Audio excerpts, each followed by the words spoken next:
Napakaganda ng umaga para kay Angeline. Hindi masyadong mainit sa labas, kaya kumuha siya ng pocketbook mula sa kanyang bookshelf at humiga sa duyan ng kanilang bakuran. May katabi pa siyang mesa na naglalaman ng kanyang snacks at drinks. Mamaya pa raw uuwi ang kanyang mommy Lorraine, kaya enjoy niya muna ang kapayapaan ngayon. Dito niya lang po i-park. Teka lang sir. Mando ng isang lalaki sa kamaingay na huminto ang isang malaking truck. Napairap si Angeline at binaliwala ang ingay. Inayos niya ang pagkakalagay ng reading glass at napangiti dahil sa kwentong binabasa niya. Nagkita na sa wakas ang bidang babae at leading man ito. As usual, may spark at kilig sa unang tagpo. Maya-maya, lumagapak ang isang mabigat na bagay sa kalsada. Dumagdag pa ang paglangit-ngit ng isang moving trolley na tila hindi pa napahira ng langis mula taong 1980. Huminga ng malalim si Angeline at nagpa siyang ibaba ang librong binabasa at puntahan ang pinagmumula ng ingay. Nakasalubong niya ang ina na kauuwi lang. Mom, akala ko ba mamaya pa ang uwi niyo? Tanong niya rito. Well, change of plans. Ngayon kasi lilipat yung friend ko na si Akim dito. Kung naalala mo, may naikwento akong Russian na nag-emigrate dito sa Pilipinas, di ba? Yup. Yung byudo? Yes. Naghahanap siya ng bagong bahay kasi nga may trabaho yung anak niya sa sentro so kailangan malapit sila ron for convenience. Alam mo naman yung traffic. Namewang siya sa tinitigan ng maigi ang ina dahil parang kinakabahan ito. Hindi ito mukhang 49 years old dahil maalaga ito sa katawan. Never niya ito nakitang uminom o magsugal.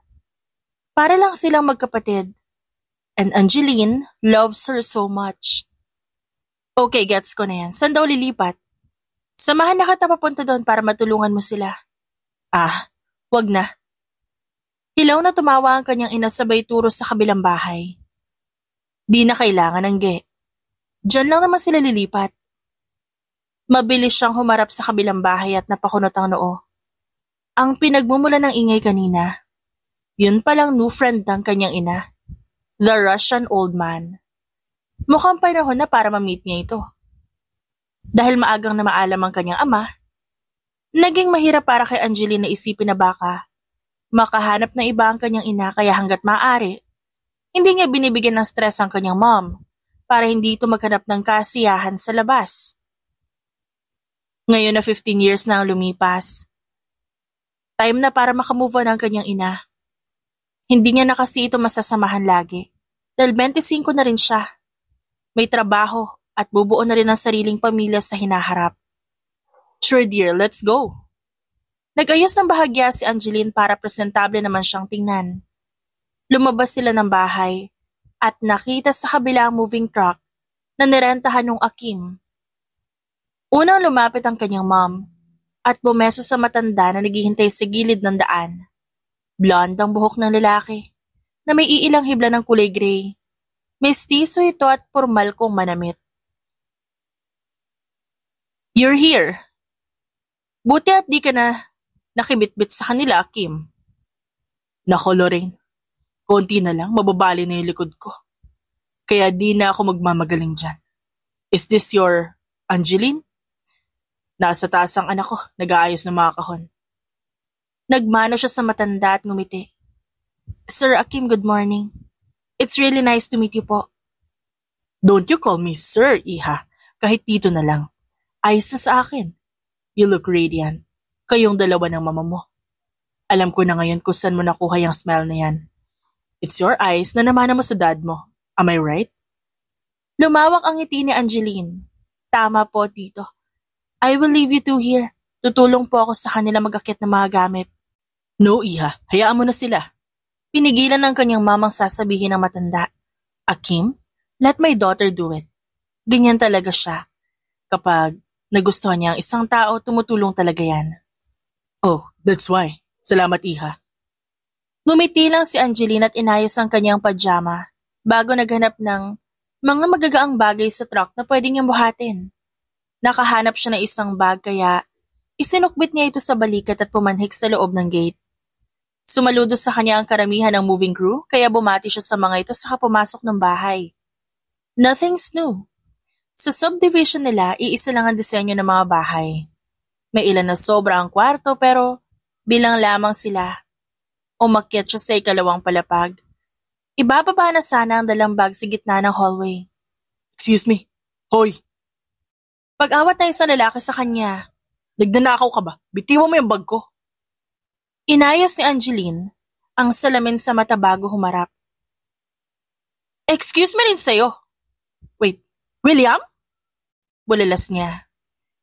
At bakit nandito ang lalaking to? Siya ba ang anak ni Tito Akim? What the hell? Ani niya sa isip. Maangas na lumapit ang loko-loko. Tinignan siya mula ulo hanggang paa. Well. Tignan mo nga naman ang pagkakataon.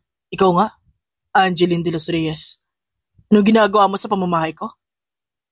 Asar siyang umirap sabay iling. Anong paki mo? Nagmamagandang loob lang ako kay Tito Akim. Malay ko ba na ikaw pala ang ampon niya, di ba? Hanggang ngayon, hindi pa rin credible ang sources mo. Di ka na ba natuto ng college? Munti ka nang bumagsak sa research dahil dyan, di ba? Napaatras si Angeline sabay hawak sa puso. Dinuro niya si William sa muka kasi hindi siya magpapatalo. Hoy, di ba? Natapilo ka sa college basketball tryout kaya di ka natanggap na magayang tuhod mo at never ka nakapaglaro para sa liga. So, yung experiment na ginawa mo nung high school pa tayo ang naging dahilan kung ba't kinailangang isara ang laboratory na isang linggo. Pinahiya mo ang section natin sa lahat. Ungkatan pala talaga ng kahihiyan ang gusto mo Hindi ba't na-reject ka nang nililigawan mo ng third year tayo sa college kasi mabaho yung paa mo? Mantakin mo yan, hindi ka naman athlete pero may athlete's foot ka. Ew! Nagpalingon-lingon si William na para bang nahihiya sa kung sino man ang makakarinig. Hinaan mo nga yung boses mo. Saan mo naman narinig yan? Sino bang nauna? Ikaw. Ipapaalala ko lang, William. 2 beses kang napagbintangan na nagnakaw sa kantin dati, no? Angge. We both know na ikaw talaga ang kumuha sa nawawalang turon sa kantin. At tamaan na ako ng kidlat ngayon pero alam kong yun ang totoo. Napanganga si Angeline. That's so not true. Sumusobra ka na talaga, William, Ikaw naman, kulang-kulang. Tumikim si Tito Akim habang ang ina ni Angeline, kuryosong nakatingin sa kanilang dalawa. Ano ulit pinag-aawayan niyo? Mamula po. Is this true, William? Pa, come on. Nag-uusap lang kami ni Angeline kasi ang tagal na rin simula nung huli kami nagkita. Classmates kami mula elementary hanggang high school, tas nung college, same university kami ng pinasukan. Tugon ng lalaki kahit di pa makatingin sa kanya ng diretsyo. What? That's awesome! Close pala kayo nitong si Angeline, William? Bulalas ng kanyang ina. Yes po, tita. Questionableng napailing si Tito Akim. Sa sobrang close nilang dalawa, Lorraine, alam na ngayon ng mga trabahante sa baba na may alipunga si William dati. What are you guys doing? Napahawak sa batok si Angeline. Mabilis naman siyang nilapitan ni William at inakbayan. Pa, mag-usap lang kami. Take your time with Tita Lorraine. Baka may mahanap kayong sira dito sa bahay na pwede natin ipayos, di ba po? Okay, sige na. Lorraine, let's look into the living room. Fine, let's go. Kumawala agad siya kay William pagbaba ng magulang nila at tinaboy niya ito. Don't touch me! May pawis ka! Ew! Ew! Kita mo? Kinikilabutan ako sa'yo kasi alam ko na madumi ka. Ako pa ngayon madumi? Nanalamin ka ba bago ka umalis ng bahay niyo? Halatang di ka pa naliligo, nakapajama ka pa. So, ano naman ngayon? Nasa balwarte kita kaya umayos ka. Dito ako sa subdivision na tulumakit, dayo ka lang. You know what? Magpaka-gangster ka dyan hanggat gusto mo. Pero kailangan natin mag-usap para kay Tita Lorraine at sa papa ko. Pumalukip-kip siya at nagangat ng kilay. Ba't ako makikinig sa'yo? Bully ka kaya? Paano ko pagkakatiwalaan yung mga salita mo? Pwede ba, Angeline? Kailan ba kita binuli? No elementary pa tayo, di ba? I was a kid back then. I'm sorry. Hindi pa rin mawawala ang inis ko sa'yo kasi nung mag-high school tayo, ganun ka pa rin sa'kin. Ibang-iba naman yan. Hindi bullying ang tawag doon. Self-defense yun. Lalapit na ako sa'yo ng ilang metro. Nakahanda ka naman manuntok. Ano ba? Wala ka bang pakisama mo o ano? Fine. Gusto mo ba magkatuluyan ng papa mo at ang mom ko hindi? Nag-iwas ang tingin si William at nagkibit balikat. Banas siyang umirap. Well, ako ayoko. Kapag naging sila, magiging kapatid kita. Mas lalo naman ako, no? Magiging stepbrother kita? Yuck! Ayoko sa'yo kaya never, never, never. The feeling is mutual, Angeline. Inisip ko pa lang, nanginginig na yung kalamnan ko sa galit. Sinasabi mo naging bully ako ng elementary tayo? Well, ikaw naman ang bangungot ng high school days ko, kaya kung ayaw mo, ayaw ko rin. Kinailangan ni Angeline na humawak sa pader para balansehin ang sarili niya. Siya pa ngayon na naging masama. Pinakalma niya ang sarili bago inayos ang buhok. Kakausapin ko si mom kaya ikaw nang bahala sa papa mo. Sana hindi na tayo magkita ulit. Pakli niya, sabay hair flip at padabog na umalis. Iniwan niya si William sa ikalawang palapag ng bahay na nakanganga. Pagkatapos magpaalam sa pamilya ng kanyang kaaway, sabay na sila umuwi ng kanyang ina. What do you think of Akim, dear? Mabait siya, no? Businessman yan dati. At ngayon ang anak niya nag-handle ng kumpanya nila. Alam mo ba na isa palang modelo yung yumaong misis niya? They are very good people. Namangha si Angeline sa parents ni William, pero hindi siya agree na good person din ang kumag na yon. Hindi naman kasi na-witness ng mom niya ang ginawa sa kanya ni William dati. Pero di ba mommy, kung ganun pala sila kayaman, anong laban natin dun? Kapag nag-away kayo, edi lugi tayo. Maghanap ka na lang kaya ng bagong friend. Yung pareho natin ng income para patas. Pagsulsul niya dito. Gaga. Ba't naman niya agad ang iniisip mo, dear? Mabait yung tao. Nang didiscriminate ka na porket mayaman? Masama na? Lihim siyang napairap sa kawalan. Paano niya ba lulusutan ang usapang ito? Ang hirap na maibad siya ni Tito Akim sa kanyang mommy. Well, okay ganito. Pogi si Tito. What if may iba rin siyang kinikita bukod sa'yo? He could be a playboy at hindi mo agad malalaman yun. Tamad siyang tinignan ng kanyang ina bago tinampal ang kanyang pisngi. Ouch naman, ma! Daing niya.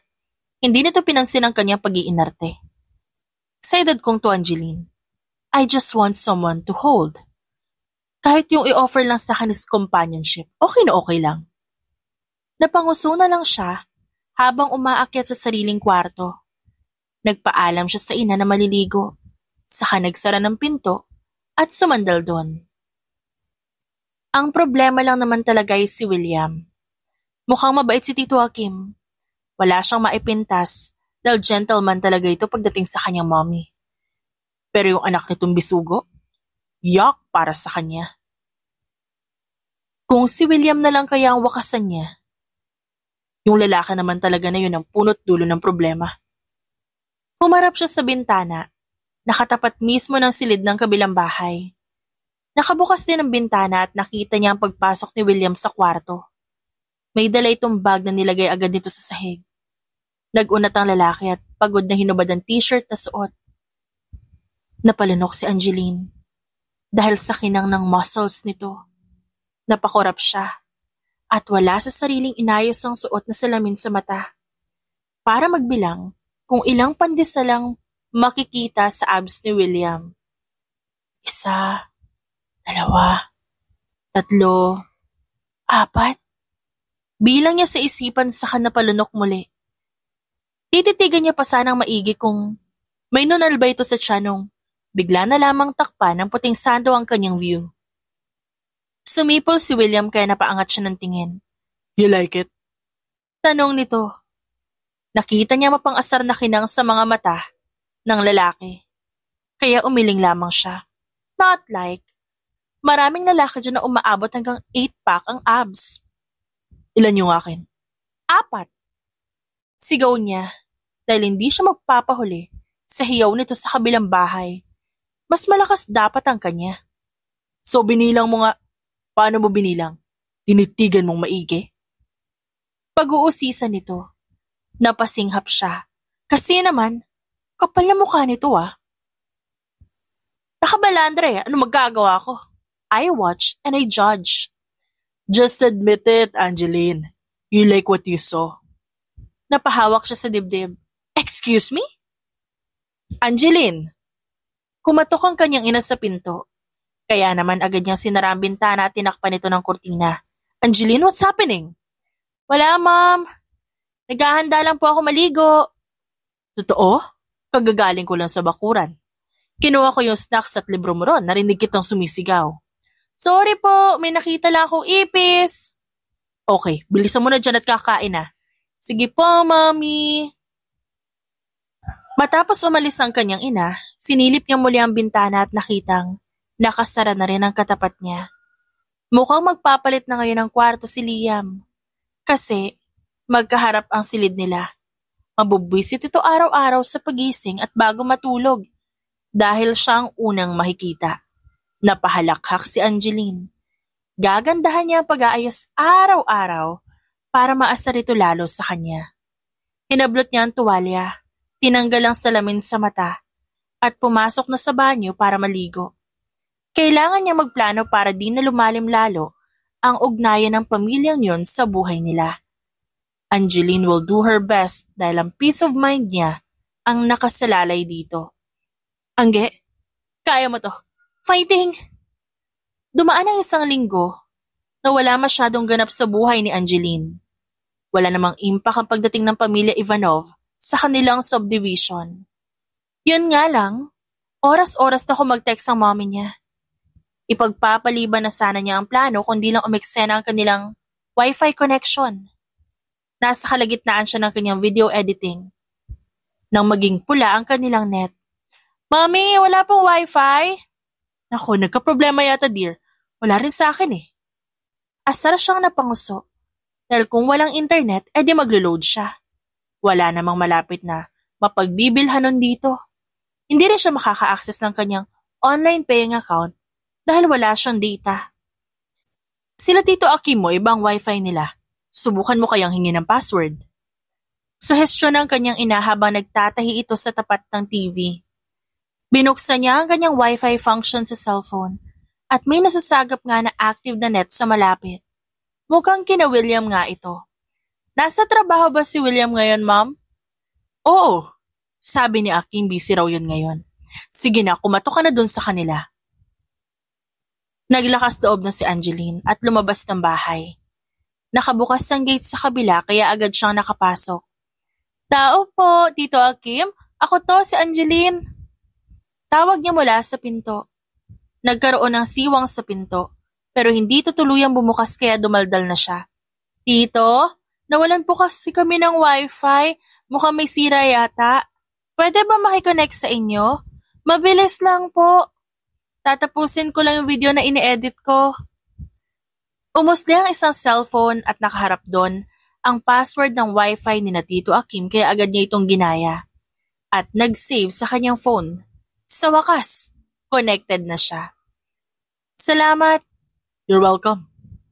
Huminto ang mundo ni Angeline nung makita ang mukha ni William. Ikaw? Ba't ka nandito? Nakatira ako dito, Angeline. Tamad na sabi nito bago natawa. Enjoy the wifi connection. Mabilis yan plus mahal din. Mag-upgrade ka rin kasi minsan. Marahan siyang umiling at hilaw na napangiti. Ay hindi, magbabayad na lang ako para sa ilang oras sa paggamit ko. Baka kasi iba yung dating sa'yo eh. Ako na naman ang magiging masama sa kwento. Maanghang na sabi niya. Napahawak si William sa ulo at saka lang napansin ni Angeline ang kumot na nakabalot sa katawan nito, pati ang mukha na namumula. Ba't namumugto yung mata mo? Di pa kita inaano dyan eh, naiiyak ka na. Pansin niya sabay angat ng kilay. Hindi pinansin ni William ang pag-iinarte niya. Bagkus sumandal ito sa pinto at tinignan siya mula ulo hanggang paa. I must be really sick right now. Sobrang sama ng pakiramdam ko, gumaganda ka na sa paningin ko. Tumingkayad si Angeline para sa latin ng noon nito. Kaya pala ganyan ka. Kasi naluluto na yung utak mo sa init. Deserve. Kailan ka ba nagsalita na maganda sa akin? Basta kaharap mo ako, automatic ka nagiging demonyita. Napahawak si William sa ulo, kaya dinaluhan niya ito at pinapasok sa loob. Baka mapano ito, siya pa mapag-isipan ng masama. Mukhang wala pa naman dito, si Tito Akim. Sakit talaga ng ulo ko. Di ko alam kung ba't ngayon pa. I missed several reports dahil dito. Bulong ng lalaki sa sarili. Ano ba ina-expect mo magpapaalam ang sakit sa'yo na, Hoy William, sa susunod na linggo, huwag ka muna mag-schedule ng kahit ano kasi magkakasakit ka. Ganon? Okay. Uminom ka na ba ng gamot? Tanong niya sa kanamewang. Di ko nga alam kung may mga gamot ba kaming available dito sa bahay. Dito ka lang, babalik ako. Marahang tumango si William bago humiga sa sofa. Umalis siya ng bahay nito at kinalampag ang first aid box ng kanyang ina sa kusina. Sino nasugatan, dear? Si William, Mom. Nilalagdat tas masakitin ang ulo. Bibigyan ko ng gamot, kawawa naman kung mapano pa yon. Napangiti ng lihim ang kanyang ina, pero hindi niya ito napansin. Alright, baka hindi pa rin yan kumakain, try mo tanungin, okay? Suhestyon nito. Tumangulang si Angeline at nagmamadaling umalis. Nadatna niya si William na tulog at ayaw nito magising kahit anong tawag niya. Wow, talaga naman. Daing niya sa sarili bago ito hinila upang tumayo. Angeline, stop. Magalaw ka masyado, masalo sumasakit ulo ko eh. Anas nito na para bang nasasaktan. Tiisin mo na lang kahit saglit, okay? Pwede ba? Ang arte-arte mo? Sikmat niya. Kahit pa nag-aalala din siya sa kalagayan nito. William is a very strong guy. Matatag ito at minsan lang kung magkasakit. Dati, basta hindi na makayanan ni Angeline ang pagod nitong itsura, nag-iiwan siya ng pagkain sa bag ni William o hindi naman kaya'y tubig. The hate between them did not start at nothing. Sa katunayan, nagustuhan niya na si William noong elementary pa lang sila. Pasaway ito at palabiro, pero lagi na uuwi sa pagbabati ang kanilang munting away noon. Angeline has a huge crush with this boy. Kaya nung malaman niya ang high school at section kung saan ito papasok sa high school noon, pinilit niya ang ina na doon na din siya i-transfer. Dahil fixed ang kanyang magiging kaklase mula first year hanggang fourth year, kampante na siya dahil kasama niya si William. Nagsimula ang lahat nung umamin siya rito. Hindi sumagot si William. Sa halip na tawa pa ito kaya naman tumatak sa isip niya na hindi siya nito gusto at talagang bully si William. All of his friends knew at maging ang mga ito pinagtawanan siya. Hanggang ngayon, hindi pa rin makarecover si Angeline sa natamong hiya. Hindi niya alam kung paano haharapin si William na kalmado ang isip. At ang kanyang puso kaya lagi siyang galit dito. Ngayon nauwi sila sa ganito. Not friends, but almost like mortal enemies. Bibigyan lang kita ng gamot at aalis na ako agad. Paalam niya bago kumuha ng tubig sa kusina. Pinainom niya si William at pinahiga ito sa kama. Aalis na sana siya nung hablutin ng lalaki ang kanyang palapulsuhan. May gusto ka bang kunin? Hindi umimik si William. Nagpapalit-palit ang higpit at pagluwag ng hawak nito sa kanya. Tila ito mismo ang hindi alam kung paalisin ba siya o pananatilihin dito sa kwarto. Di ka pa rin nagbabago. Kapag may sakit ka, ugali mo pa rin magpapa-baby.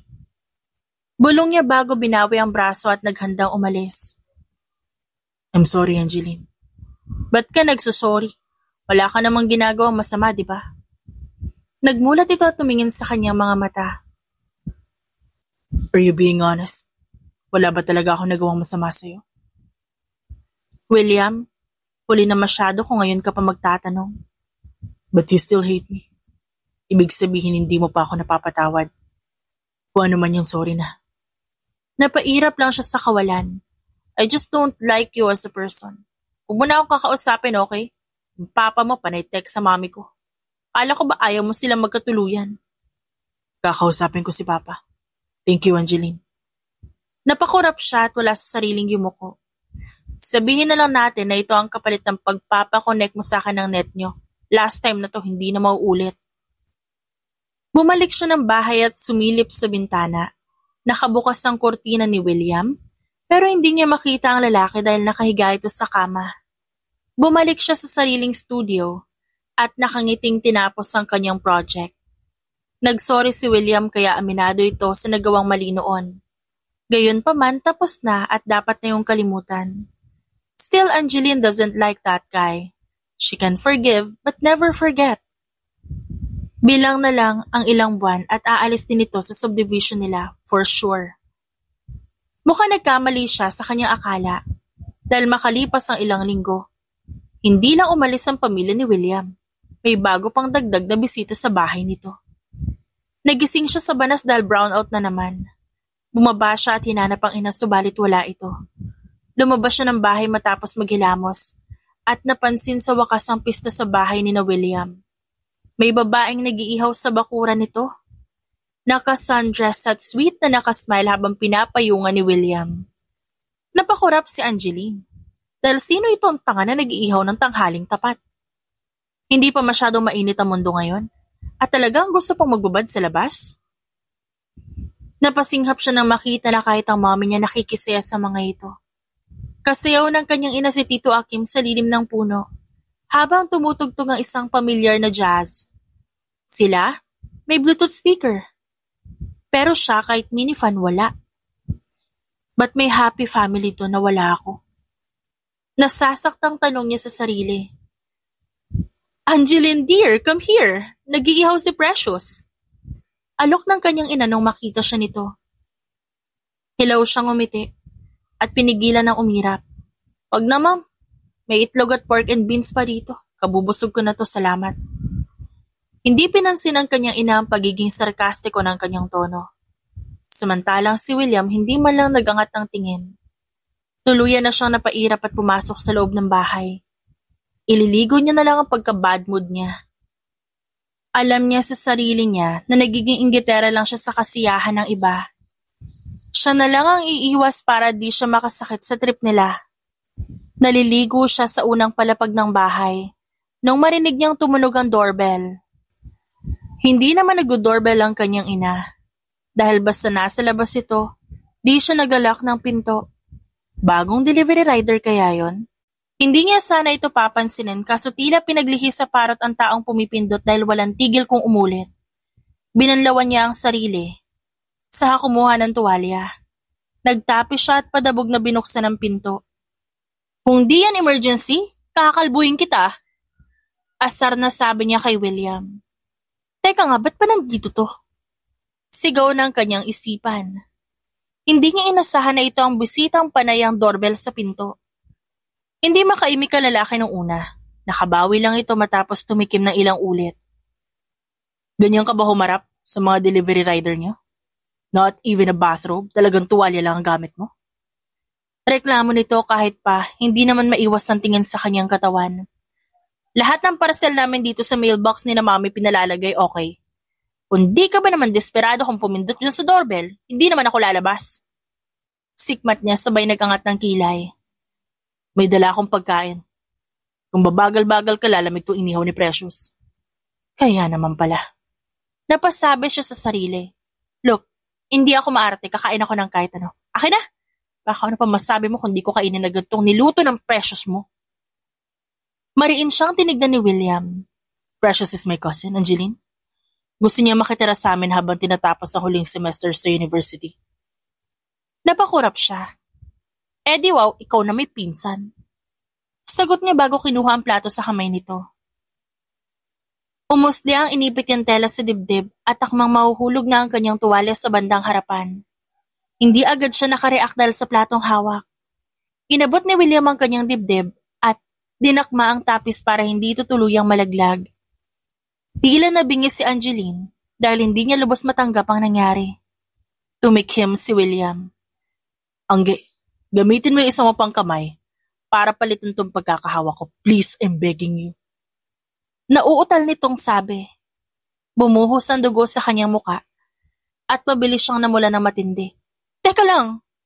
Niyakap niya ang plato sa yumuko para matabunan ng dibdib. Kahit pa naipit na muli ang kanyang tuwalya sa bandang harapan. Hindi siya makatingin ng diretso kay William sa labis na hiya. Naalarma ang lalaki sa kanyang reaksyon. No, don't cry. Huwag kang ma-conscious. It was not bad. Malambot siya. Nagpanting ang tenga niya sa narinig. Umalis ka na nga lang. Papagaanin mo pa yung loob ko. Di na lang manahimik. Buisit to. Mabilis na kumaripas si William kaya isinara niya ang pinto at lutang na tinakluban ng plato sa mesa. Umiiling siyang naligo ulit. Rumihistro sa katawan niya ang init ng palad ni William. Sa laki ng kamay nito talagang nasalat ang dalawa niyang bulubundukin sa harap. Siguro, mas pet niya yung sa mga ex niya. Maliliit itong akin eh. Reklamo niya sa isipan bago tinapos ang pagligo. Napakahirap naman palang iwasan ni William. Ano kaya ang dapat niyang gawin para maitaboy ito? Iba-iba naging sagot ng mga kaibigan niya nung nakita sila sa isang resto bar. Sa 4 nila magkakaibigan, wala ni isa ang kumakampi sa kanya. Ito, Angeline ha. Walang pang-okra ito. Tingin ko talaga ikaw ang may problema. Nagpapakabait sa'yo yung tao, pero ikaw to nagmamatigas. Ba't kasi di mo nalang hayaan ang mami mo na maging masaya kasama yung Tito Akim na yon? Tanong ni Camille. Tamad siyang nangalumbaba sa mesa at sinipat ng tingin ang ilaw. Hindi kasi ako boto sa pamilya ni William. Dahil lang nireject ka niya noong high school days niyo. Sikmat ni Julia sabay tapik sa kanyang balikat. Tunog di ka pa makamove on ah. Asara siyang umirap at walang ganang umiling. Ayaw niya man lang ako bigyan ng chance doon, tas pinagtawanan niya pa ako. Kahit sino naman siguro matutrauma sa ginawa niya, no? Dinaluhan siya ni Faith at tumakbay ito sa kanya. Girl, that was a long time ago. Kung di ka niya gusto, hayaan mo sumaya si Mommy Lorraine sa piling ng papa ni William. Tama na yung pagiging bitter mo, te, okay? Maapektuhan yan pati mommy mo eh. Nilagok niya ang huling alak sa bote. Saka nagpaalam na uuwi na. 10:00 na kaya maya-maya nito, wala na siyang masasakyan. Dito na muna kami. Gusto mo iatid ka namin? Alok ni Camille. No, have fun you guys. Minsan na nga lang tayo magkita tas ihahatid niyo pa ako. That's a waste of time. May driver din naman ako. Nakapag-book na ako sa app. Palusot niya sa mga kasama bago umalis. Tumambay siya sa tabi ng daan. At kahit anong pindot niya sa cellphone, walang rider na available sa mga oras na ito. Uwian na ng mga nag-overtime sa trabaho. Kaya madalas priority sila. Kaysa sa mga nakainom gaya ni Angeline. Yes, mommy. Sagot niya sa tawag ng kanyang ina. Dear, ba't wala ka pa? Akala ko ba maaga kang uuwi? Mi, sorry ha, wala kasing masasakyan ngayon eh. It's Friday at maraming umuuwi sa malayo. Baka mamayang 12 na sa bahay na ako niyan. What? Madaling araw na yan, Angeline? Maghihintay pa po ako na masasakyan. Pati ba biyahe pa? Huwag na kayo maghintay, ma'am. Uuwi naman ako ng ligtas, kaya ko ang sarili ko. Pumalatak ang kanyang ina. At narinig niya ang pagbangon nito sa higaan. Angeline, tell me where you are right now. Mi, hindi kayo pupunta rito ah. Pag ikaw nagpumilit, magagalit ako. Paalala niya, bago sinabi kong nasan siya ngayon. Baka gusto lang nitong itrack kung nasan siya. At ilang metro pa ang layo niya sa bahay. Sige na po, tutulog na kayo. May susi naman ako so there's no need to worry. Ewan ko sa'yo, Angeline. Next time huwag kang sasama sa ganyan o wala ka naman masasakyan pa uwi. Pinag-aalala mo lang talaga ako. Pinatay nito ang tawag kaya wala siyang nagawa kundi maglagi sa isang waiting shed at maghintay doon. Napaisip siya sa sinabi ng kanyang ina kanina. Si Angeline lang yata ang hindi pa settled sa kanilang magbabarkada. One is a businesswoman, ang isa'y modelo, tapos ang isa naman, personal chef na isang aktor sa bansa. Siya, a freaking videographer na hindi tumatanggap ng kliyente sa malayo. Siya yung tipo ng taong hindi nakatadhanang maging bida sa buhay. Si Angeline na yung nasa gilid, taga-record ng masasayang moments ng ibang tao. Hindi niya yata deserve ang maging maligaya. Si William na nagawan siya dati na masama, tila mas naging blessed pa kesa sa kanya. Hindi talaga fair ang mundo. Ani niya sa sarili. Tumayo siya para pagpagan ang pants na suot at nagsimulang tumayo sa labas ng waiting shed. Huminto ang isang itim na sasakyan sa kanyang tapat. Bumaba ang bintana sa driver's seat at bumungad sa kanya ang mukha ni William. Akala ko ba nasa Lamarcian ka? Ayoko doon. Dito ang bet ko ang ilaw. Sagot niya bago sinipa paalis ang maliit na bato sa kanyang paanan. Ikaw, ba't ka nandito? Hinanap ka na ng mami mo. Tapos na ba kayo ng friends mo? Kanina pa. Bahagyang umiling si William. I'm sorry kung natagalan ako. Heavy ang traffic sa kabila. Pauwi ka pa lang? Tinawagan ka ba ni mami sa trabaho mo? Ayos lang. On the way naman. Tara na. Umiikot siya at sumampa sa passenger seat. Inayos niya ang magulong buhok at tumingin kay William. Di pa ba tayo aalis? Ilang bote na ubos mo? Nagkibit balikat siya. 2 yata. Be honest. Okay. 3 ang naubos ko. Bakit nga kasi? Naamoy mo ba? Natawa na lamang siya. Hinalughog niya sa bag ang kanyang perfume at nag-spray sa sarili. Ayan na. Wala na. Umiling na lamang si William. Ikabit mo na yung seatbelt, Angeline. Okay. Kibit balikat niyang sagot. Nagpatugtog ito saka nagsimulang umandar ang sasakyan. Humilig siya sa silya at bagot na tumingin sa labas. Panay ang sulyap ni William sa kanya. May problema ba kayo ni Tita Lorraine kaya ka uminom? Wala. Ba't mo natanong? Akala ko naging issue na sa bahay niyo yung pagiging close nila ni Papa. Alam ko na ayaw mo sa kanya para sa mami mo. Di naman sa ganun. So you're okay with Papa? Oo, bait kaya ni Tito. He's so sweet with my mother. Ako yung problema para sa'yo. Doon walang maisagot si Angeline. Yun naman talaga ang totoo. Kaya yumuko na lang siya at di na umimik pa. Natawa si William. Akala ko ba okay na? Really, Angeline? Ilang taon na ang nagdaan pero stuck ka pa rin sa nangyari noon. I was young and foolish, okay? Pete siguro yung dating sa'yo. Nitong reaction ko. Pero hanggang ngayon daladala ko pa rin yung takot na baka ang susunod na lalaking magugustuhan ko pagtatawanan lang din ako gaya ng ginawa mo sa akin dati.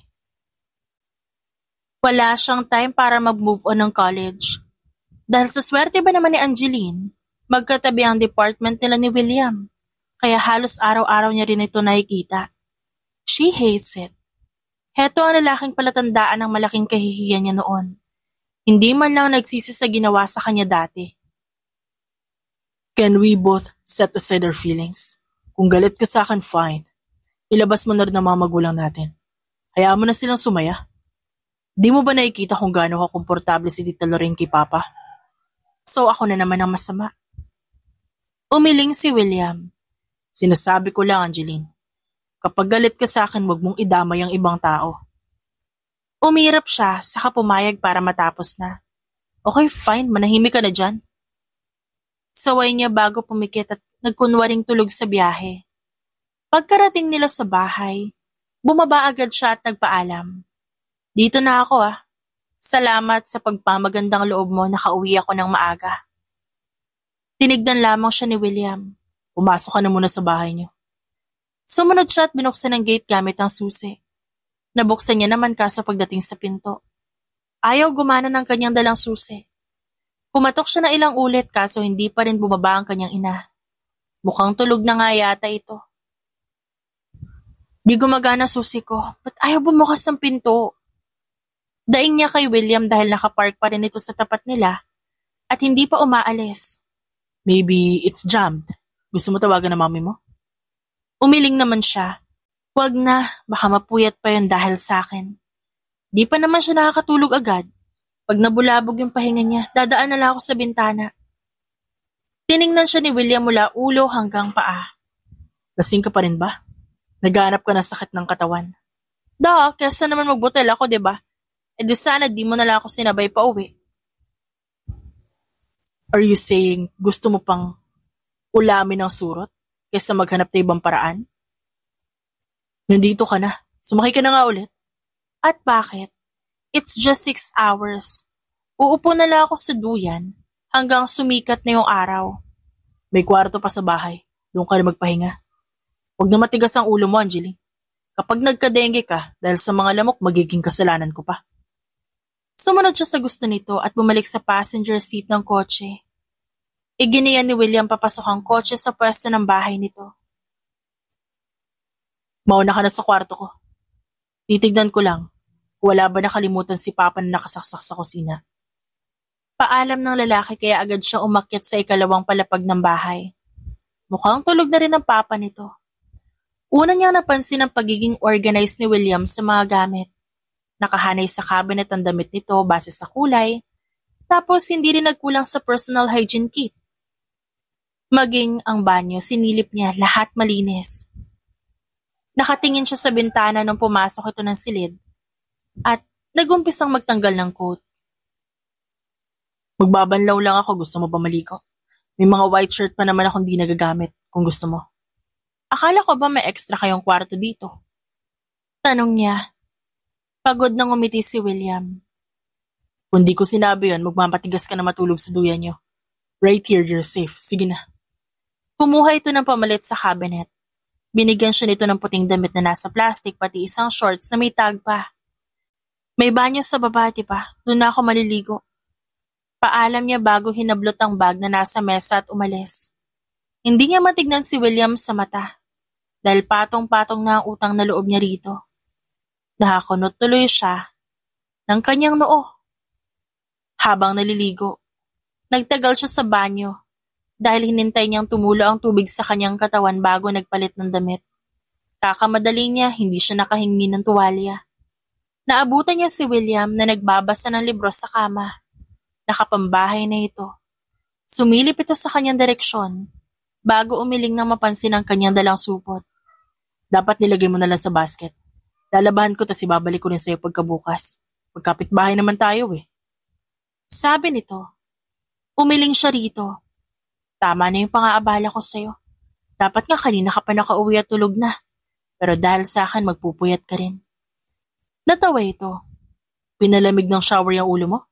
Himala at di ka high blood sa akin. Hindi niya ito pinansin at mas piniling ituro ang kama. So saan ako matutulog? Saan mo gusto? Napakunot na si Angeline. Hihiga ako sa sahig nang walang sapin? Wala akong estrang banig o kubre kama. Nilalaban pa. Wow, sinabi mo pa pwede ako matulog kahit saan. Tapos, wala naman pala akong gamit sa baba. Mas komportable dito sa kama, but it's up to you. Nandiyan naman ang sahig, yung sofa. Gusto mo lang magtabi tayo sa higaan eh. Malisyosa ang asik niya. Hindi umimik si William at tinitigan lang siya nito. Dahil sa inis, lumundag siya para makihiga sa kama at agawan ng pwesto ang lalaki.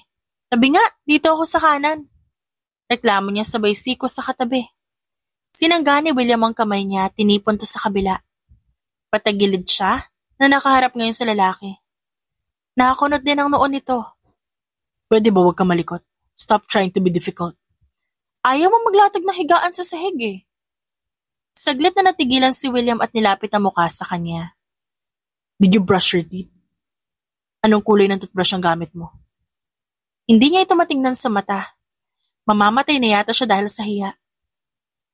Iyong blue, same sa kulay ng toothbrush mo dyan sa banyo ni Rito. Bakit ba? Natawa ng bahagya si William at nagsimulang mag-init ang mga mata ni Angeline. Pakiramdam niya binubuli talaga siya ng lalaking to. Ganitong-ganito rin kasi ang tawa nito sa kanya na nag-confess siya ng nararamdaman. I'm sorry. Wala rin kasing extra toothbrush sa kusina. Di man lang kita naasikaso na maayos. You're my guest. Pinilipit ni Angeline ang manggas na suot ng t-shirt. Di naman ako bisita. Bisita ang tawag dito. Pagkatapos mong gamitin ang toothbrush ko. Umahon si Angeline at inabot ang leeg ni William upang sakalin to. Shut up. Aniya. Mabilis ding tinabunan ng malakas nitong tawa. Hindi niya mapigilan ang sarili kanina dahil amoy alak ang kanyang hininga. Panay pa ang kain niya ng bawang sa mani habang nagiinuman sila. Kaya naman nung mapagtanto niyang sa iisang silid lang sila matutulog, nakialam siya sa gamit nito para masigurong wala siyang tinga o bad breath. Mahirap pa naman burahin ang amoy ng bawang sa bibig. Angeline, stop. Daing ni William habang hawak-hawak ang kanyang palapulsuhan. Naaasar siya sa mukha nito, kaya mas lalo niyang diniinan ng pagkakasakal sa lalaki. Gusto mo ba yung sa papa mo yung gamitin ko, ha? Mabilis na umiling si William. Niluwagan nito ang hawak sa kanyang kamay at nilipat ang mga palad sa kanyang tagiliran. Ilang saglit pa, napaatras siya nung mapansin na umabot na sa kanyang bewang ang kamay ni William. Hoy, chancing ka ah! Asik niya rito. Marahan na naging tawa ng lalaki. Para bang hindi niya ito sinakal kani-kanina lang. Who's on top of me? Ikaw. Hinahawakan lang kita ng maigi para di ka mahulog. Sagot nito. Tinitigan niya ito ng mariin habang umaahon sa pwesto. Pinigilan naman siya nitong umalis. No. Galit ka pa, di ba? Sige lang. Hinampas niya ang dibdib nito sa gumulong palayo. Para kang baliw? Nagustuhan niya ang amoy ng sabon nito. Kaya umayos siya sa pwesto para makatulog na at sininghot pa ang kumot ng lalaki. Angeline, seryoso ako sa sinabi ko kanina. Hayaan mo na si Papa na sumaya. Matagal na mag-isa ang Papa ko. Ngayon lang siya ulit nagkaroon ng chance na mag-date. Humarap siya rito. Kapag nagkatuluyan sila, kailangan parang isang kapatid na rin ang turing ko sa'yo. Di naman ganun. Magkadugo ba tayo? Naging ganito lang naman tayo ka-close dahil sa kanila. Hindi niya ito pinansin. Pinatay ni William ang ilaw at tinodo ang aircon bago sumuksok sa ilalim ng kumot. Napangiti si Angeline. Hindi pa rin talaga nagbabago ang habit nito. Gustong-gusto ni William matulog sa lamig habang balot ng doble-dobleng kumot. Nakayang tiisin ni Angeline ng unang 10 minuto pero agad din siyang nanginig. Kinapa niya ang mukha ni William. Hindi ito pumalag kaya alam niyang tulog na ito. Gumulong siya sa braso ng lalaki at doon nagtago laban sa lamig. Napabuntong hininga siya sa wakas. Di na siya mangingisay buong gabi. Ilang saglit, gumalaw si William at niyakap siya ng diretso mula sa likod. Ibinaon nito ang ulo sa kanyang buhok at huminga ng malalim. Good night, Angeline. Hindi siya makahinga ng ilang segundo dahil sa gulat. Itinago niya ang mukha sa kumot at bumulong pabalik sa lalaki. Good night, William. Kinabukasan late siyang nagising at bumangon sa kama. Napapalibutan siya ng unan ni William at nakadoble rin ang kumot sa kanyang katawan. Mainit na sa labas pero hindi yan naramdam ni Angeline dahil komportable siya sa kanyang naging tulog. Iha, good morning. Bati ni Tito Akim sa kanya nung bumaba siya ng hagdan. Naroon din ang kanyang mommy at nagkakape sa tabi ng papa ni William sa sala. Oh, kumusta naman ang tulog ng isang lasinggera? Untag ng kanyang mommy. Agad siyang nahiya kay Tito Akim. Ma'am naman, ngayon na nga lang ulit eh. True? Boys do it all the time. Ano nga ba naman yung isang beses na napag-inom, Angeline, di ba? Dagdag ng ama ni William. Maya-maya nag-usisa ito. Nakatulog ka naman ba na maayos? Akala ko gagamitin mo yung kwarto ko. Sorry at hindi kita nabati kagabi, Angeline. Dumalaw ako sa kapatid ko. Doon nila ako pinatulog dahil gabi na. You know, at this age, hindi na nakakita na maayos. Oh? Pumunta ka kina Precious, di ba? Kumusta ang sabi ng mama niya? Usig ng kanyang ina. Di pumayag eh. Pinatigil na ni William ang pagpapaayos ng guest room kasi wala nang paggagamitan yan. Naging bodega na lang. Napahawak ng batok si Angeline. Wala naman palang tao sa kwarto ni Tito Akim. Ba't dun pa siya pinatulog ng kumag na yon? Napangiwi siya at wala sa sariling sumimangot. Hindi niya rin gugustuhin matulog sa kama ni Tito Akim. Kaya buti na rin at nagsama sila ni William sa silid. Nagpaalam siya sa dalawa na uuwi muna para maligo. May lakad siya ngayon sa trabaho. Malayo ang venue na kanyang pupuntahang selebrasyon. Kinailangan niya pang bilisan. Mabigat pa naman ang dala niyang kit. Nakarating si Angeline sa paanan ng bundok para sa isang intimate outdoor wedding ceremony ng isang couple. Nakaset na ang kanyang mga gamit at masaya ang lahat sa resulta ng kanyang raw videos. I-edit niya na lang ito. Pagagandahin gamit ang effect. tapos ipadadala sa bagong mag-asawa. Natapos siya noong 8:00 na ng gabi dahil pati ang sweet moments ng reception kasali sa kanyang itatagping video. Mabait ang newlywed pati na ang pamilya ng mga ito dahil naging madali ang kanyang trabaho kasi walang humaharang sa kanyang mga dadaanan habang nagbe-video. Ma'am, pauwi na ako, saglit na lang. Sabi niya sa ina nung hanapin siya nito. Hindi maayos ang reception ng signal sa parting ito, kaya tumambay siya sa gilid ng kalsada. Marami ang pauwi, at dahil marami rin ang karga ni Angeline, pang-isahang tao lang ang kayang isakay ng isang motor, kaya lagi siyang nai-snub sa pila. Naisip niyang tawagan si William. Nagring ang cellphone nito kaya agad niyang pinatay.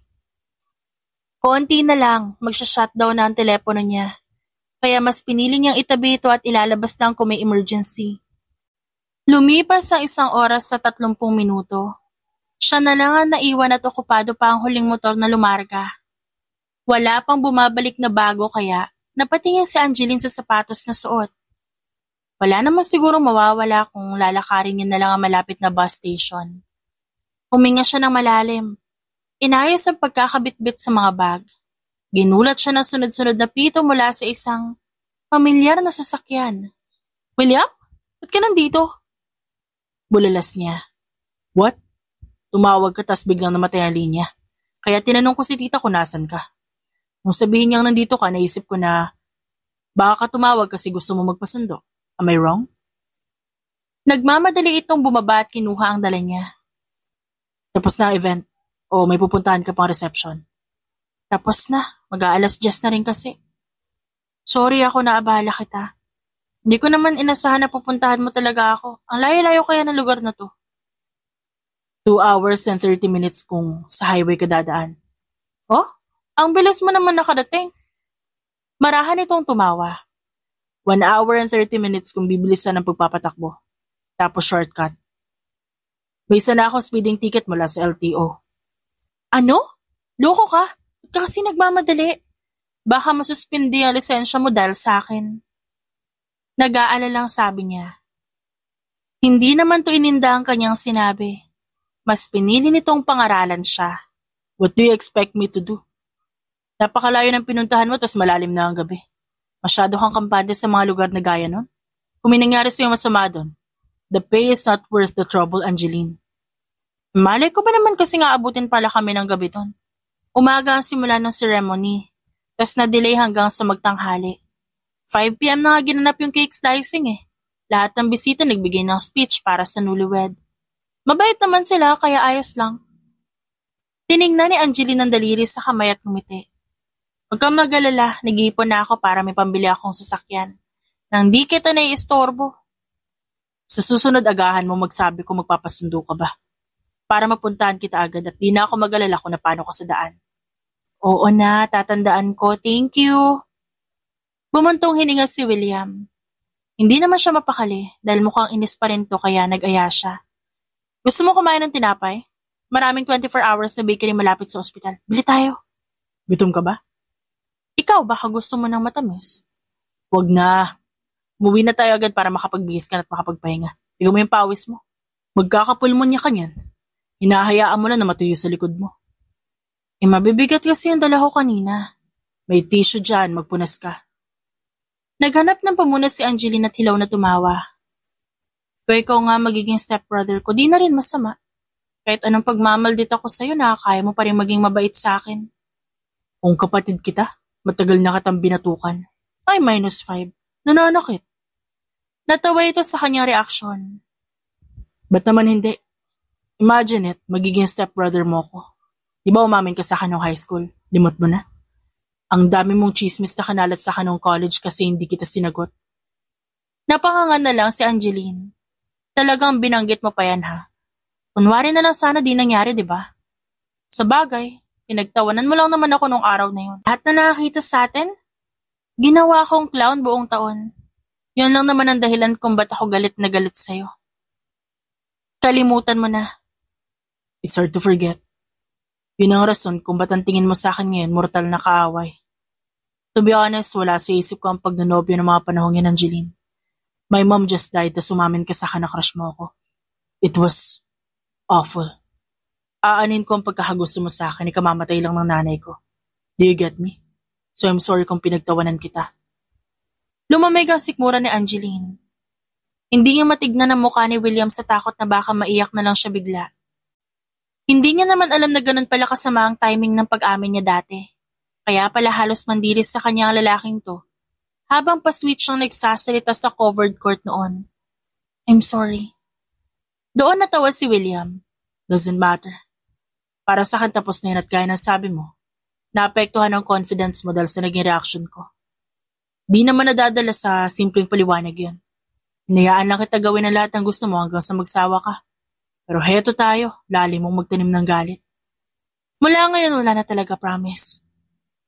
Pangako niya rito. Tinignan lamang siya ni William bago ito nakapag-appear.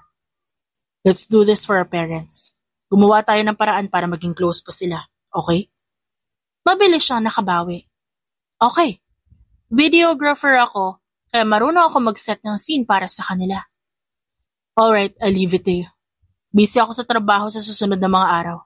Ikaw muna ang bahala sa kanilang dalawa kung libre ka. Tumango siya habang pinupunasan ng sarili. Pagka-uwi, sinalubong siya ng matamis na ngiti ni Mommy Lorraine. Sinundo ka ba ni William, dear? Ang bait niya naman. Nagulat ako nang tinawagan niya ako tas sinanap kami. Nangyari ba? Naabutan ako ng dilim sa lugar ng client ko, Mom. Mabuti nga pa pumunta siya agad eh. Munti ko na lakarin ng daan pa uwi. Sabi niya bago nagpaalam na aakyat para makapaglinis na ng katawan. Sumilip siya sa bintana ni William sa kabila at nakita niyang nagbibihis ito. Umarap ito sa kanya. Ngumiti, saka kumaway bago nagsara ng kurtina. Kahit siya napasmile na lang din. Gumaan na ang dibdib niya at di na masakit sa tuwing iniisip niya si William. O sa ibang pagkakataon ako umamin at hindi sa araw na yon. May chance kaya magustuhan niya rin ako pabalik? Tanong ni Angeline sa kawalan. Hindi niya pa nakikita kung paano makisama si William sa ibang babae. Kaya di siya sigurado kung normal lang ba itong trato sa kanya ngayon o may something. Yung mga lalaking gaya ni William napakahirap tukuyin dahil masyadong mysterious. Wala siyang magawa kundi enjoyin na lang ang kapayapaang natagpuan niya ngayon at huwag nang maghangad pa ng sobra kesa sa kaya nito ibigay. Nagkaroon ng birthday celebration para sa kanyang ina nung sumapit ang Sabado. Nung sumunod na linggo, nagpasya silang wag nang lumabas at sa bahay na lang. Doon na lang sila gagastos para ma-enjoy nila ang araw. Nagmamadaling bumaba ng bahay si Angeline para dumayo sa kapitbahay. Malakas ang tugtog sa bakuran ni na Tito Akim at marinig ang boses ng kanyang mommy na kumakanta sa narentahan nilang karaoke. Okay na, Angge? Tanong ni Camille. Tapos na, baba na tayo. Inasinta niya ang dalang kamera sa mukha ng kaibigan at kinunan nito ng picture. Ganda mo talaga, girl. Nag-smile lang si Camille sa katumikim. Anyways, nakita ko si William and I happen to know him. Ba't di mo naman sinabi na siya pala yung kinaiinisan mo? I mean, you could have mentioned his full name, Angeline. He's William Ivanov, a freaking bachelor. Pag-irit nito sabay irap. Malay ko ba magkakilala kayo?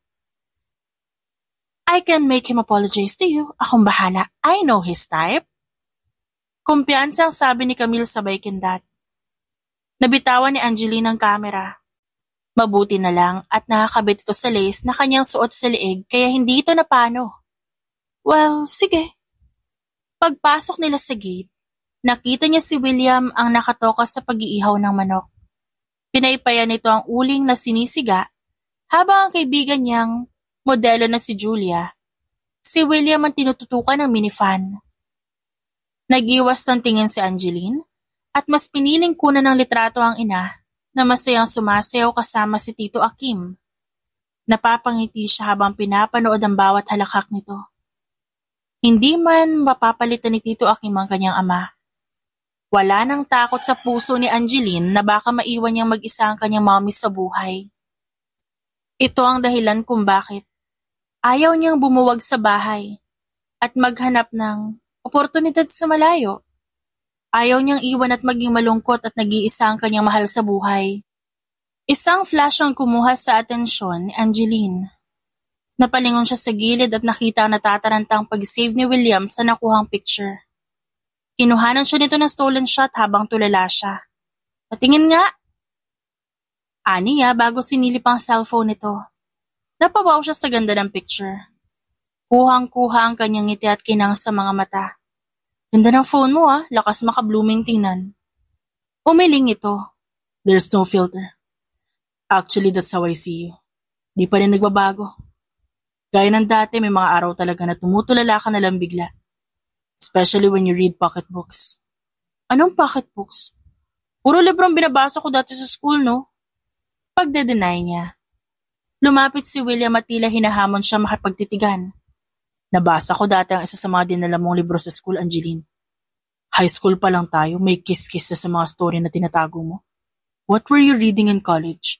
Siguro nag-level up na. Hindi na simpleng kissing lang, di ba? Tinulak niya ito ng bahagya. Nagpadala si William pero hinawakan ito ang kanyang kamay. What? Ba't ka namimisikal? Kasi totoo ang sinasabi ko. You're guilty. I-recommend mo sa kanya mga nabasa mo. Are you serious? Nagbabasa ka ba talaga ng mga pocketbook? Oo naman. It's fun. Napangiti si Angeline. Ano mga natutunan mo? Sige nga. Marami naman talagang learnings na nakukuha sa mga love story. Lalo na pagdating sa pagpapatawad, pagtitiwala, tapos yung tamang approach sa pakikipag-usap sa partner. Kapag pareho kayong galit, importante yan sa relationship. Dumukwang si William at sumanya sa kanya na lumapit. Agad naman siyang sumunod. Naiintriga siya sa pananaw nito sa pag-ibig. I learned foreplay. Tanging sambit ito bago umatras at pumalakpak sa sarili. Bumagsak ang panga ni Angeline. Gago ka. Important learnings mo na yun? Yun ang pinaka-exciting part. Napatakip siya ng bibig at di makapaniwalang tumingin dito. Oh no. Tila nabasag na ang good boy image na lalaking to sa isipan niya. Sino mag-aakala na may pagkamanyakis din pala to? Nakokonsensya itong lumapit muli sa kanya at niyugyug ang kanyang braso. Angeline, every love story is not that different. It's not rocket science. Siguro nga common sense lang dapat ang pagganahin para maintindihan na nagpapagana lang talaga sa isang relasyon ay ang basic reciprocity. Kung anong binigay ng partner mo sa'yo, you give them that too. Kung marespeto siya, galangin mo rin. Kung mapagbigay siya, huwag kang magdamot, di ba? Binigyan niya ito na isang malisyosong tingin. Lumulusot ka lang sa sinabi mong foreplay kanina eh. Pakli niya. Bumunghalit ng tawa si William. Maging ang mami niya napalingon sa ingay nito. Kumaway naman si Tito Akim sa kanya bago nag-thumbs up. Tingnan mo si mami, siya na ang pumalit sa pag-iihaw mo. Sabi niya. Umayo si William at umakbay sa kanyang balikat. Si mami mo at ang papa ko, wala silang plano na magpakasal ulit. Gusto nilang magsama pero wala silang balak na magpalit ng singsing. I think that's sweet. Paano ba yan? Di tayo magiging legal stepbrother and sister nito. Natawa si William. Si Angeline naman ngayon na napayoko. Magkapit-bahay na lang tayo hanggang sa bumukod ka para magkapamilya. Inangat ng lalaki ang phone at hindi pinansin ang kanyang sinabi. Say cheese for the camera, Angeline. Nito bago pinindot ang screen. Natigilan siya at di alam ang posing na gagawin. Kung bubukod man ako para magkapamilya, dapat kasama ka. Tanging sabi nito bago hinila ang kanyang kamay papunta sa lamesa. I see. Nagkabati na rin kayo sa wakas, ha? It's worth it. Komento ng kanyang ina. Napakurap ang mga mata ni Angeline. Anong pinagsasabi mo, mami? Nabanggit mo na siya dati sa akin, Angeline? Di mo lang sinabi ang lahat kaya wala akong idea kung anong punot dulo ng away niyo. Lumingon ito kay Tito Akim at tumawa. Matagal na kami nag-uusap ni Akim at sa unang pagkakataon na nagkita kami ni William, alam ko na agad na siya yung lalaking lagi mong ini-stalk sa social media. Naghahanap daw sila ng malilipatan at sakto namang bakante ang bahay na ito, di ba? Mama knows best. Aroganteng tumango si William at tila ba nag-iba ang tingin nito sa kanya. Tinapakan niya ang paa nito. Di ako obsessed sa'yo, no? Curious lang. kaya kita sinisearch. Sigaw niya. Hindi makatingin ng diretso si Julia at Camille kay Angeline pero expected niya na ito. Kahit siya hindi makapaniwala na lahat ng to sinadya ng kanyang ina. Nung umuwi ako nalak ang pinto at di gumagana ang susi, ikaw din yun, Mi? Natawa ng malakas ang kanyang ina sabay hampas sa mesa. That was so funny. Aksidente ko inatras ang cabinet sa pinto kaya di mo mabuksan. Kahit anong tulak mo. Nawala ang wifi? Syempre hindi ko binayaran. Maging si Tito Akim natatawang umiling. I'm sorry, son. Pero para kasi kayong mga isda naghuhulihan sa sariling bibig. Huwag yun naisipin ko ano man ang sabihin ng ibang tao sa setup ng pamilya natin. Basta bala tayo masaya, okay lang. Naiiling na umakbay si William kay Angeline. Kaya pala, ilang beses na ako nagdududa sa mga biglaan mong lakad, Papa. Next time, just tell me. Huwag mong pinapagod ang sarili mo. Kinurot niya sa tagiliran ng lalaki. Napadaing ito ng malakas. Ouch! Ano ba, Dad? Mami Lorraine, doon na po muna kami sa taas, may pag-uusapan lang. Agad siyang kinabahan. Angeline!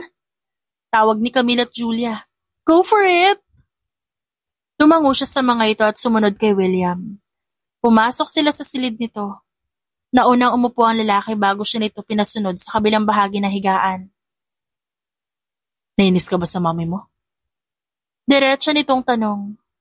Ayaw mo bang pagbigyan ng effort nila? Huminga siya ng malalim. Ako ba dapat ang tanongin yan? Di ba dapat ikaw? Di naman mahirap sa akin na mahalin ka eh. Kahit di mo nasubukan. Alam mong konti na lang, susundin ko na lahat ng sasabihin mo. Huwag ka na umarte na para bang di obvious na obvious sa'yo yung pinaggagawa ko kung ano ba yung nararamdaman ko para sa'yo. Litanya ni Angeline. I know. Ramdam ko yung pagiging tapat mo, pero kahit ganun gusto ko malaman mo na di porke matagal mo na akong gusto. Sasamantalayin ko na yung nararamdaman mo at di na kita gagalangin. Alam mo na nare-respeto kita, di ba? Kahit anong galit mo. Di kita sinasaktan sa salita man o sa gawa. Mariin siyang tumango. If you're obsessed with me, ayos lang. I can be obsessed with you too. Walang masama doon kasi dalawa tayo nagmamahalan. Di mo kailangan mahiya. Nakuha mo na ang atensyon ko, di na to lalayo sa'yo. Paglalahad dito ng damdamin bago halikan ng kanyang kamay. Alam mo, nung muli kita makita, naging masaya na ako ulit na bumabangon.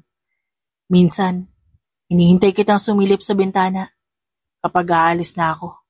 Kaso di tayo nagpapang-abot lagi.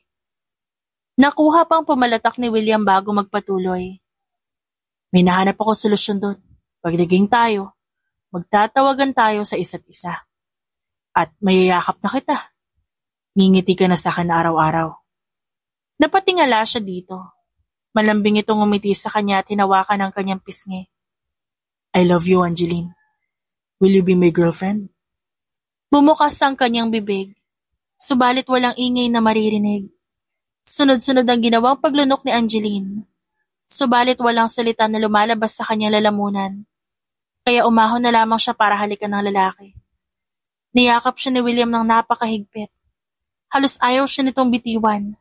Nagpagulong-gulong sila sa higaan na ilang ulit. At bumitaw lang nung marinig ang happy birthday song sa baba. Natawa siya ng malakas doon. Tumayo si William. Kahit pa hindi komportable sa sitwasyon na short nito.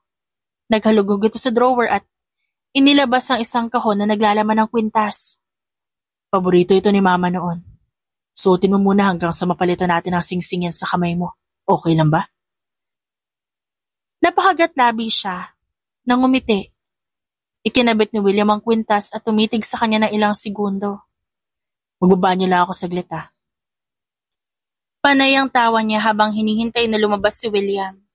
Paglabas nito, parehong damit pa rin ang gamit pero basa ang buhok at ang katawan. Mukhang nag-cold shower ito. Mas lalong lumakas ang kanyang hagik-gik, kaya kahit si William natawa na sa kanilang kalokohan. Pagbabaan nila, naabutan niyang sumasayaw ang mga kaibigan niya pati ang kanyang ina at si Tito Akin. Dumating na sa wakas ang huli niyang barkada na si Faith. I like your necklace, dear. Puri ng kanyang mommy. Niyakap naman siya ni Tito Akim. Ngayon ko lang nakita ulit ang kwintas na yan. Welcome to the family, Angeline. Hinila siya ni William upang maipagpatuloy nila ang pag-iihaw. Ang ipinagbago lang ng kanilang pagtrato sa isa't isa ay ang marahang pananalita at salita ng mga malalambing ng ngiti. Tila ba natupad na ang matagal niya ng hiling at hanggang ngayon hindi pa rin makapaniwala si Angeline. Iba-iba talaga ang struggle ng bawat tao dahil nakadepende ang mga yon sa paligid niya, sa mga taong kasama niya pati sa estado ng buhay niya. Maaaring ang isang simpleng bagay napakahirap ng gawin para sa iba dahil maraming hadlang na pumipigil sa kanila. Ang matututunan kay Angeline ay huwag ikumpara ang sarili sa iba. Huwag malungkot kung mas na mga ibang tao sa atin dahil may kanya-kanya tayong problemang kinakaharap. Huwag gawing prinsipyo ang pagiging inggitero at inggitera dahil walang uunlad sa ganong pag-iisip. Pinagpala rin ng siyang marunong maghintay. Hindi sa lahat ng pagkakataon, sumasakto ang lahat. Marahil may mas magandang timing, mas magandang lugar at pagkakataon para sa mga bagay-bagay. At imbes na magdulot ng saya, mauwi pa sa pangit ng pangyayari ang pagiging atat. Hindi man natin kayang sabihin ang totoo sa lahat ng pagkakataon, kahit sa sarili natin maging tapat tayo. Pag ang lahat di sa'yo kumakampi, wala kang aasahan kundi sarili mo. Sabi nga nila, hindi ka tatakbuhan ng sarili mong anino. Kaya naman, you should always be true to yourself. The end.